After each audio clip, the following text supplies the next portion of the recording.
Isang epic na laban ang naganap kagabi.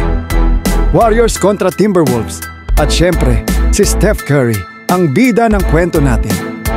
Sa huling bahagi ng laro, lahat ng mata nakatutok kay Curry. Ang tao na parang ginawa para sa ganitong moments. Pero paano nga ba niya nagawang baliktarin ang laro at tuluyang maghari? Tara, ikukwento ko sa inyo.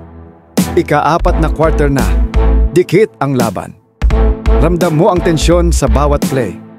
Pero sa isang iglap, nagbago ang lahat. Kinuha ni Curry ang bola, tumira ng malayong 3 at tumalikod na parang sigurado siyang papasok ito. Hindi niya na tinignan.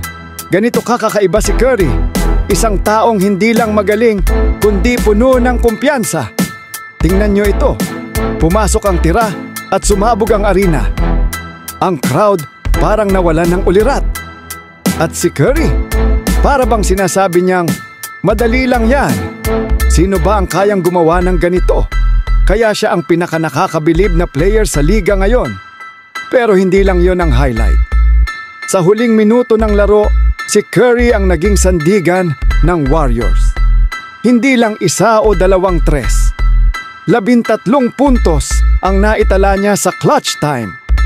Parang hindi siya maawat kahit anong depensa ang ibinato ng Timberwolves. Ang bawat tira parang tadhana ng pumasok. Tingnan nyo ang stats. 13 puntos, 3 sa 3 sa 3.